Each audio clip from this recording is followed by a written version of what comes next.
दिनवा धराई रतियन नींद आवे देह पियराई जब ले गवनवा के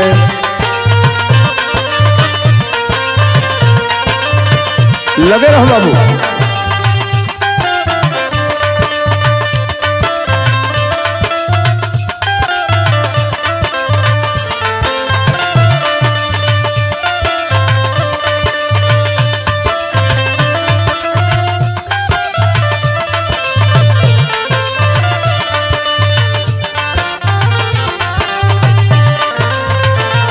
क्या बात है, यह है राजा।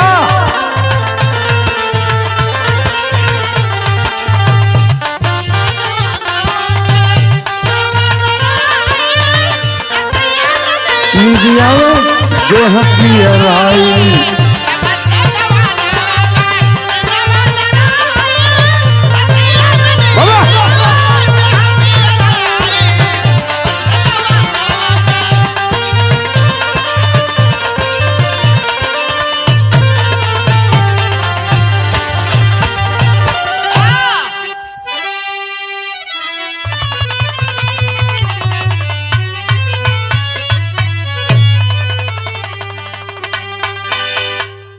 वेद पुराण पढ़ते होंगे।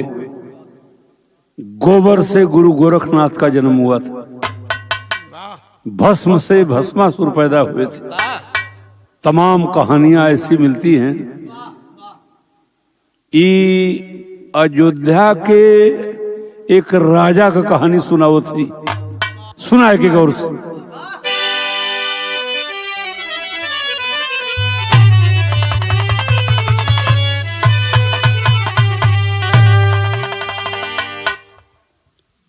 राजा युनास जी महाराज करते अवधपुर में राज, सारी गजी संप्रदा मगर न कोई लाल।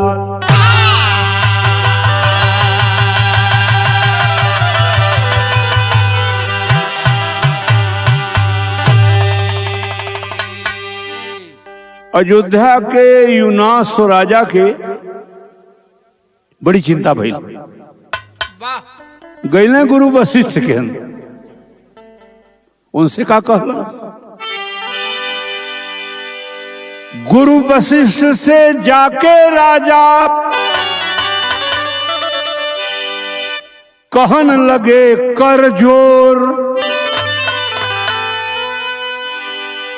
पुत्र प्राप्त की युक्ति बतावें अधम जिंदगी मोर।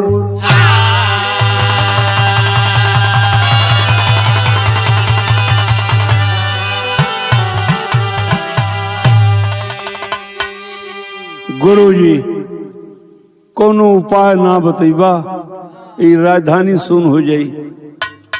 पर्दा पूरा बढ़ी रामकरण भैया लय हुए हो जो गौले रला लो।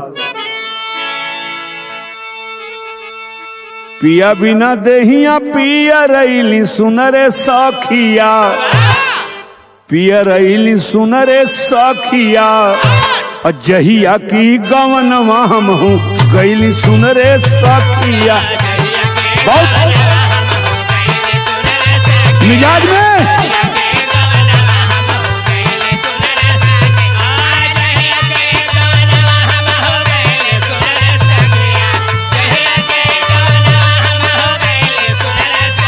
बाबा मेहनत करो बच्चा।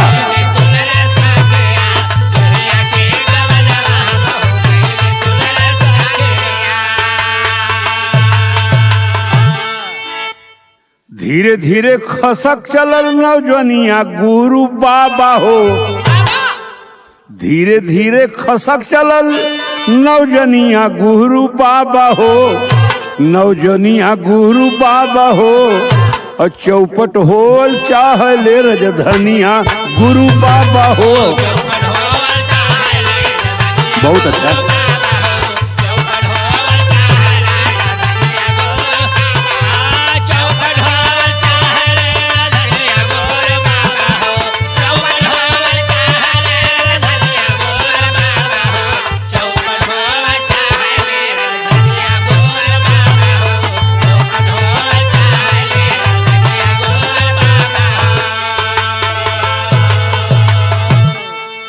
ए गुरु देवता का होई राजपाट मालयो खजनवा हो। का होई राजपाट मालयो खजनवा हो। हाथी घोड़ा लाव लश्कर ई माटी के समनवा हो। पुत्र बिना हम सही बहुत हलकनिया गुरु बाबा हो। पुत्र बिना हम सही बहुत हलकनिया गुरु बाबा हो। सबही कहला बझवायो बझनिया गुरु बाबा हो।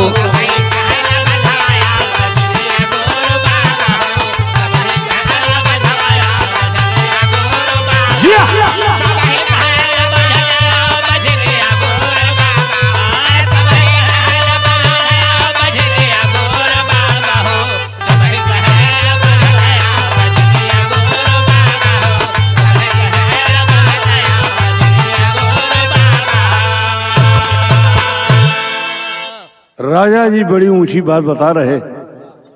एक एक बात गुरु से कह के रोत हूं। का कहत हूं? कनक महल में जड़ी मड़ी बिन दीपक नहीं उजाला हो। एक गाना के लिखे वाला आजमगढ़ के राम अवध यादव गुरु जी जेके बंगाल टाइगर को उपाधि दियल गई। संजोग बढ़िया हो स्टूडियो आजमगढ़ और एकर कभी भी राम अवध यादव टाइगर बंगाल टाइगर का दिखाओ लिखत हूं। आज दुनिया में नहीं है। कनक महल में जड़ी मड़ी बिन दीपक नहीं उजाला हो। सिंदूर बिना सुहाग पनर हो जैसे गिनल जाला हो। वंश बिना ना तरी कोई खंदनिया गुरु बाबा हो। वंश बिना ना तरी कोई खंदनिया गुरु बाबा हो। और के बतावा दे पिंडा पनिया गुरु बाबा हो।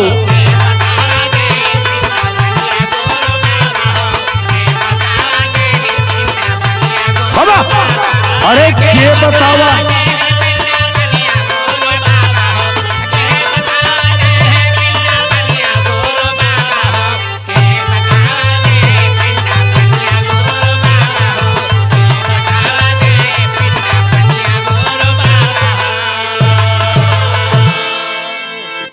राजा रोए लगल। यहाँ विदेशिया गीत हो भिखारी ठाकुर को मशहूर तरज। 3 लोग अमर भइल। बिहार का विदेशिया बदे भिखारी ठाकुर और बिरहा में बिहारी गुरुजी और मिर्जापुर को पंधारी दादा। हंसी हंसी पनावा खियौलस बेईमानवा अपने बसेला परदेश। कोरी रे चुनरिया में दगिया लगाई गई मारी के कलेजवा में थे।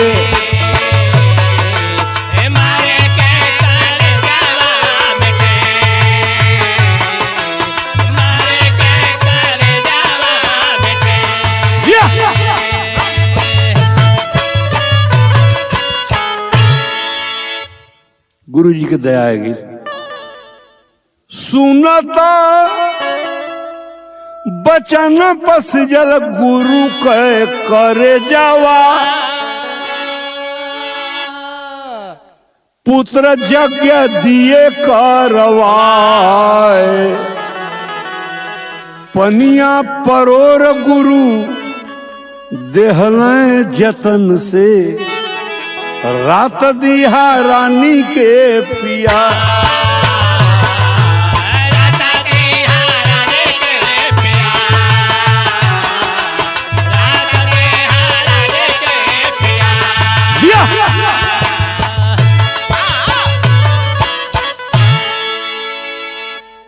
मत रोइए राजा। पुत्र जग करवा के यज्ञ वाला पानी परोर के कहने के ले ला। यूनास राजा रानी के साथ सुहाग कक्ष में रहबा, उनके लगे रहबा, सेज पर सुते जेबा, ई परोरल पानी वही रानी के पिया दिया, खानदान तो हर जग जाई। तो रामकरण भैया तरज उहे लगल, बहे बसंती अरे बया रहो मोरा, उड़ी उड़ी जाला चलवा।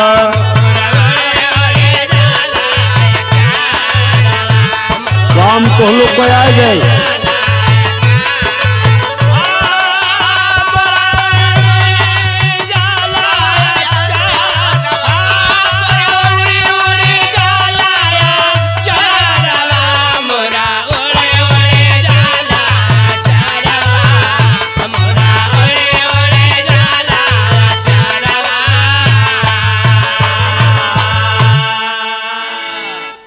इतर तरज है तनी फरज सुना। यूनास राजा रानी के लगे जब सुते गईलन तो भयल का वाह वाह वाह, गलती भइल बरिया रहो, पगलायल राजा के मनवा।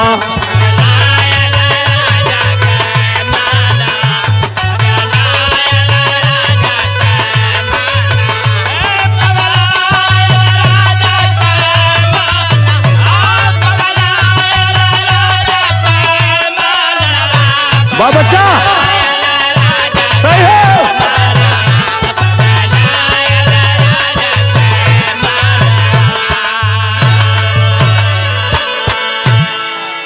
गुरु के कथनानुसार यूनास राजा दुल्हन के साथ संभोग कैलन।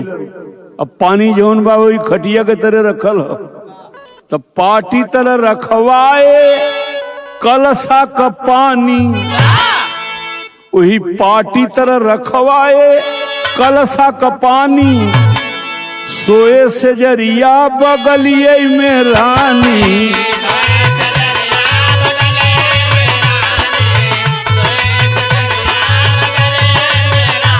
अब रतिया में राजा के लागल पियसिया, चटकला तारू कपार हो, पगलायल राजा के मनवा। बास मुराद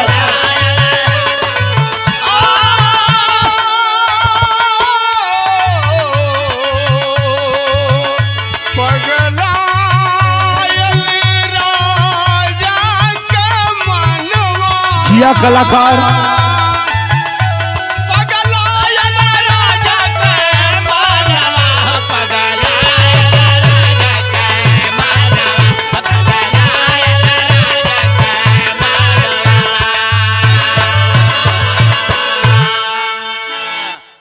तारू कपार चटकत रानी वहाई में ही कलसा का पानी धैले है।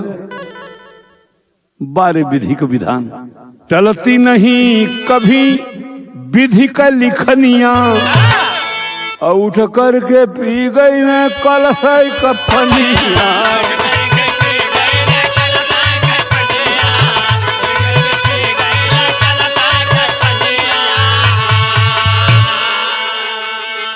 रह गए हमलवा भैल जीव पे कलवा, काफी रहल अनहियार हो, पगलायल राजा के माना।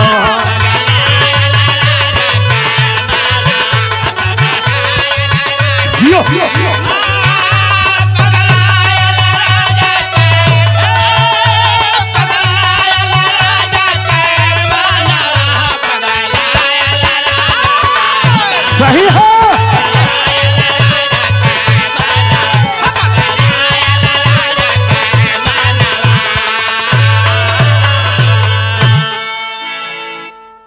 यज्ञ के परोरल पानी रहल के देहले बा गुरु वशिष्ठ, पानी तो पी गई। राजा का हालत का भइल, जनायल भैया हो, जनायल तब पेटे में बेटावा, जनायल तब पेटे में बेटावा, फूले लगल पेट राजा का गोड़ गढ़ुआयल, जनायल तब पेटे में बेटावा।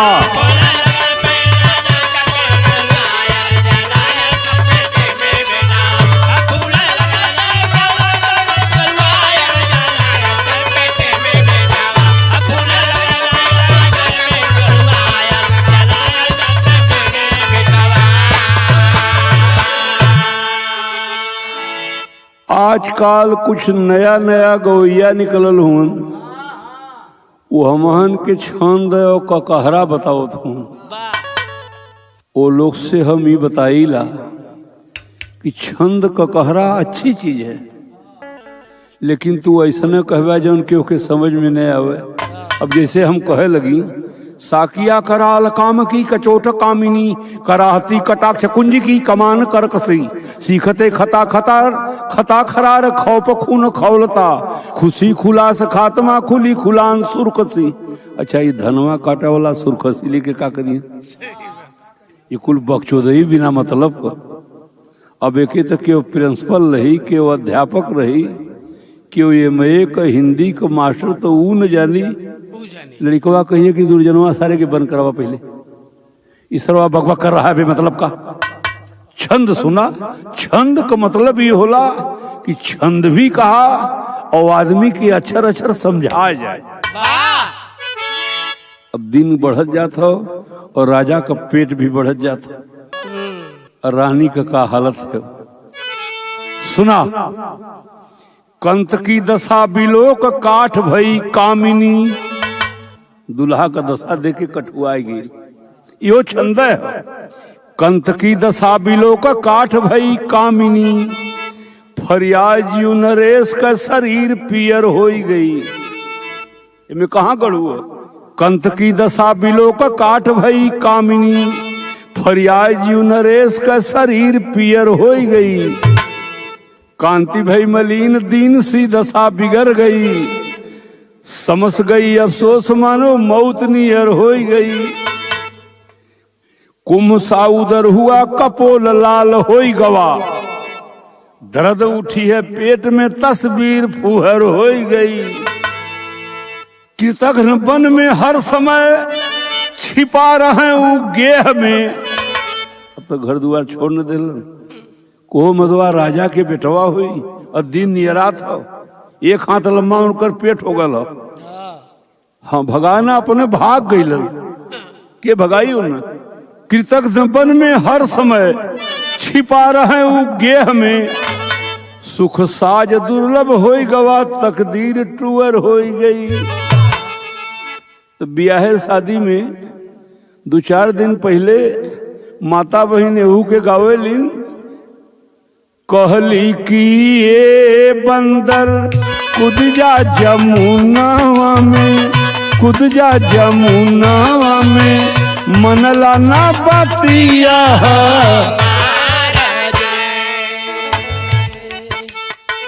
सिकिया मो बिनी बिनी डोलिया बनवली रामा, डोलिया बनवली रामा, मुसवा लगनिया लहले।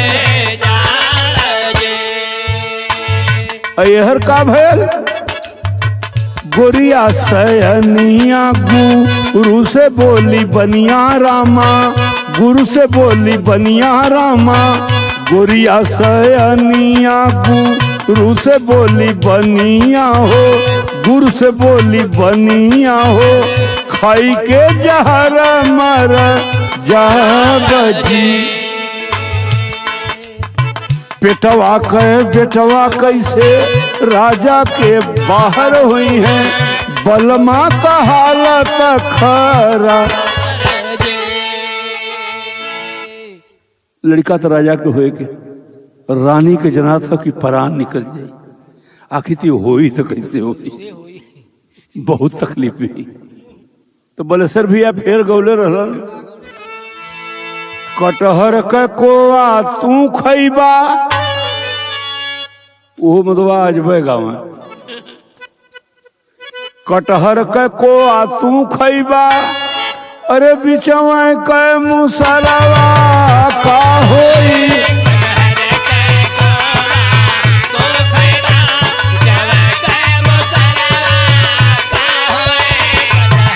बाबा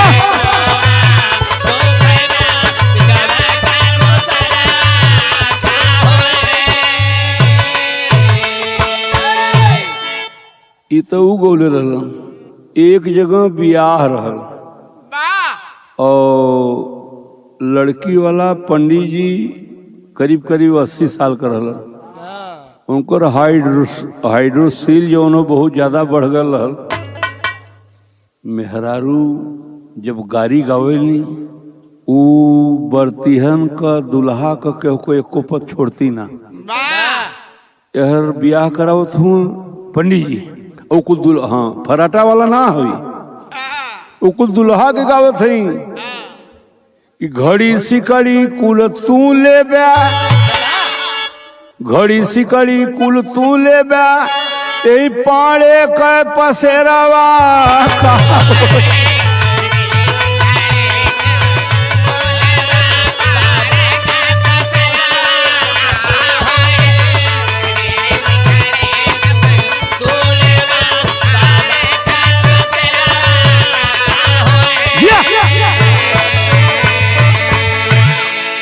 रानी का हालत का हो। रानी रोई रोई छाती पीटे, रानी रोई रोई अरे छाती पीटे, हई घर दुआरवा का होई,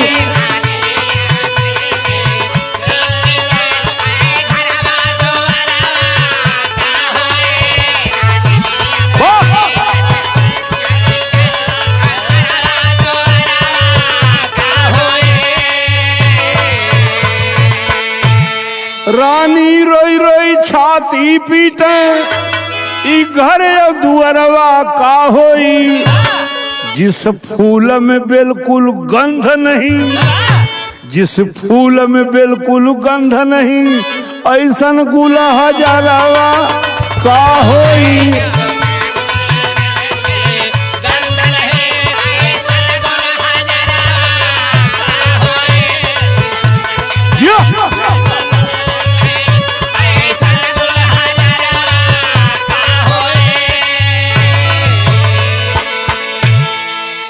एक हक बात रानी सोचत, जब आब नहीं है मोती में,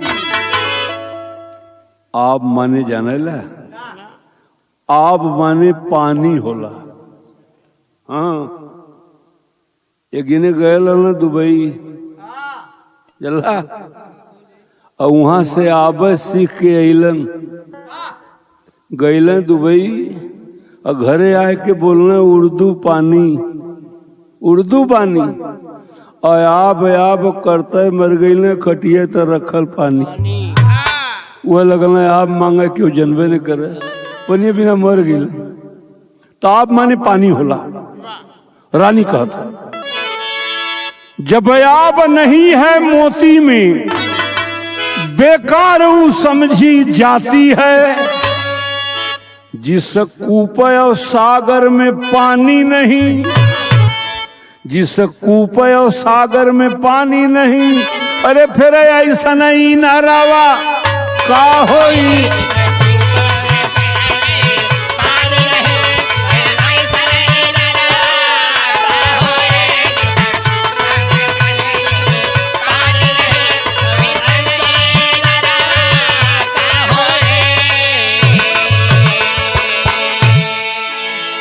कोढ़िन की तरह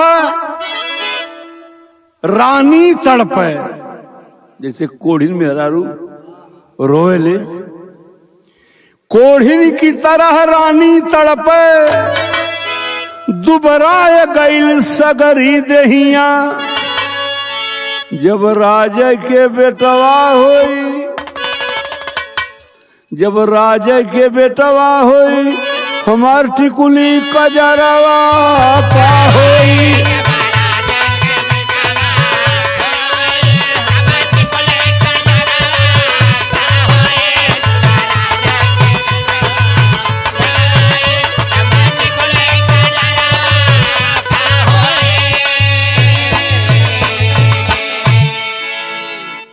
तरज बदल गई हो रामकरण भैया, अपने जमाना का तरज रहल भाई। कौने कारणवा शहर भागे, पिया पपिया का बोलिया जहर लागे।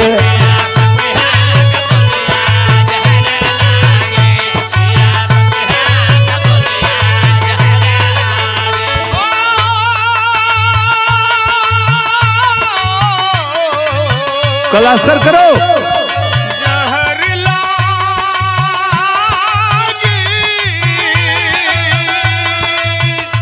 अरे जहर लागे हो, जहर लागे पिया पपिया का बोलिया जहर लागे, पिया पपिया का बोलिया जहर लागे।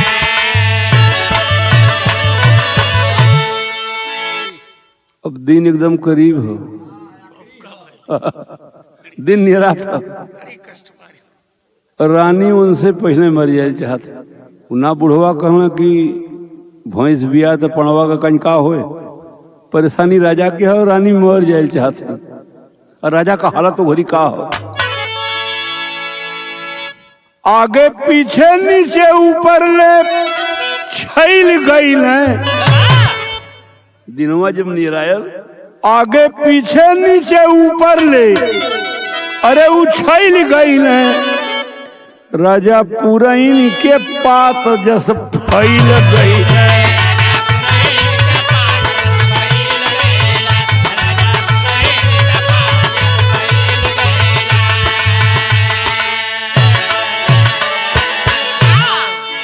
अब तो डहरो ना डोला था।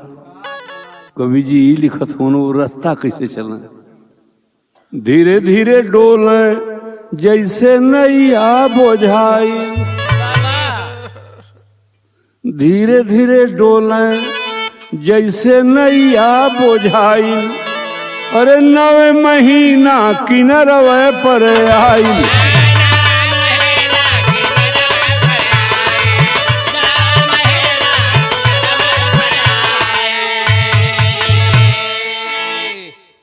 लगे अखिया विधाता,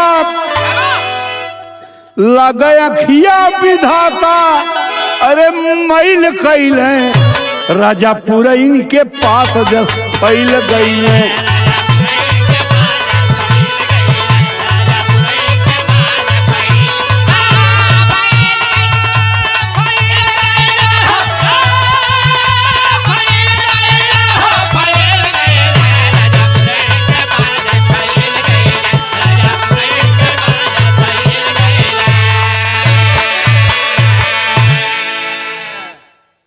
काठ समान भई रानी, ना निकले मुंह से बात।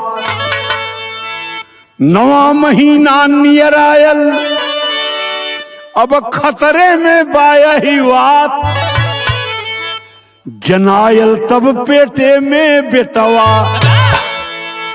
होले दर्द पेट में पीरा प्रसव बुझायल। अरे बुझायल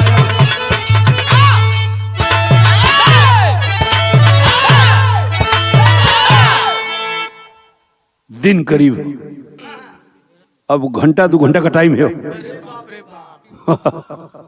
तनंगे बदनिया राजा करल चिघरवा, बत्था के मारे खटिया पछपटिया।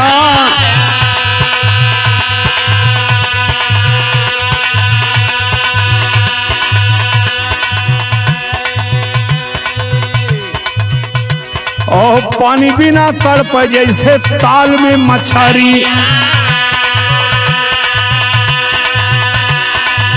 मड़ी बिना सपवा गयल बेकला।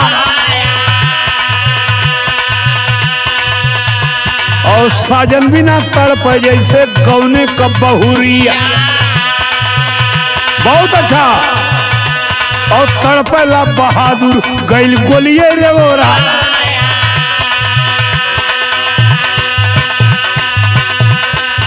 अवध के राजा का भइल बाबू है हलिया। और सारा परिवार रोए आंसुआ बहा। और मनली मनौती है हो गंगा महारनिया। नरियर तू नरिया तोके देवा हम चढ़ा। और जौने दिना उबरी हमारे राजा का पराना। घरवा बभनवा अपने देवा हम खिया।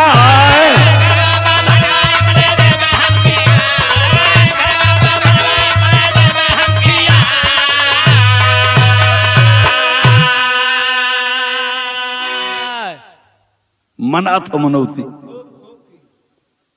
कोनो देवी देवता रानी छोड़त नहीं। यह राजा का चोला बदले वाला भैल का दुर्दिन में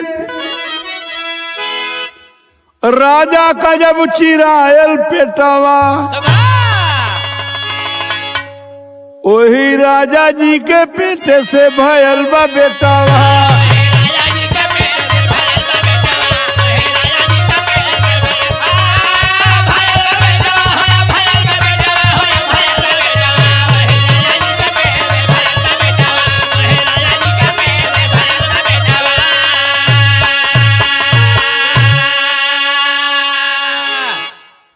ऑपरेशन आज ना हो।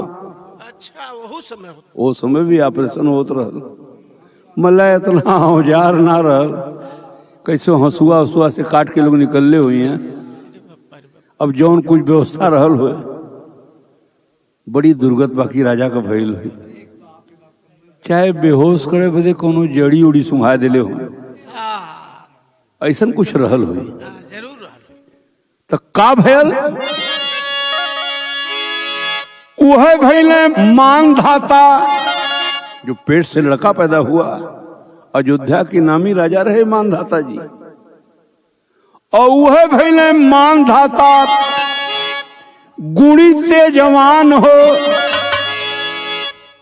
और राजा युवनाश जी का बचल कैसो जान हो।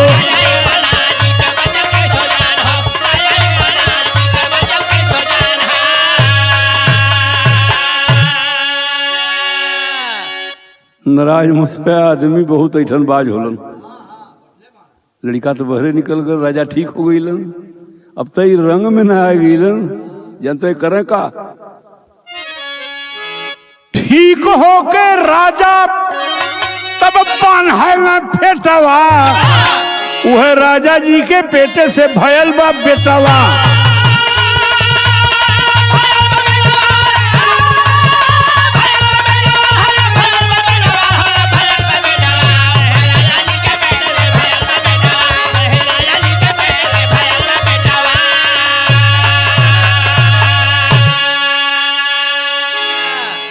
अब रानी से ऐठन बाजियो ये बतियाओ शुरू कैल।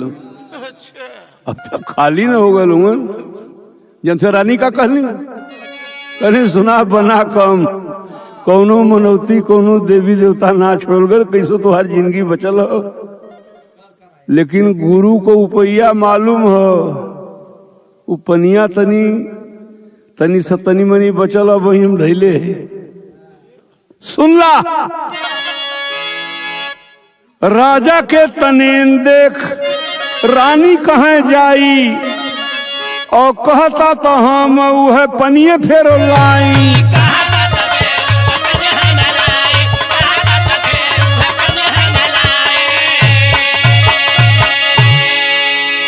रंग मत बनावा समझला। फिर से तू खाए लगबा आम लेटवा। फिर से तू खाए लगबा अरे आम लेटवा। वही राजा जी के पेटे से भयल बा बेटवा।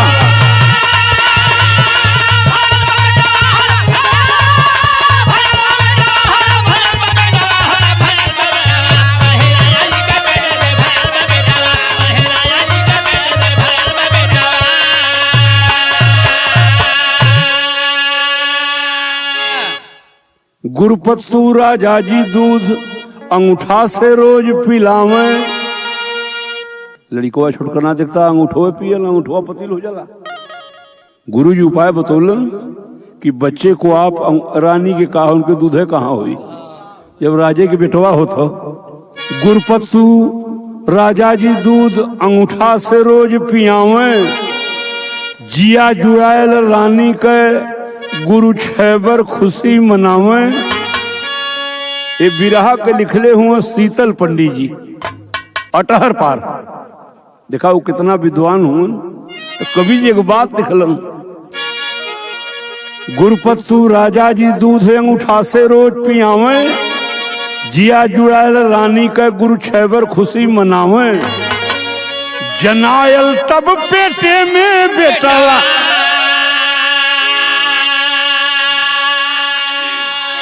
शीतल महाराज तब सोहर घरे गवायल। जनायल तब पेटे में बच्चा।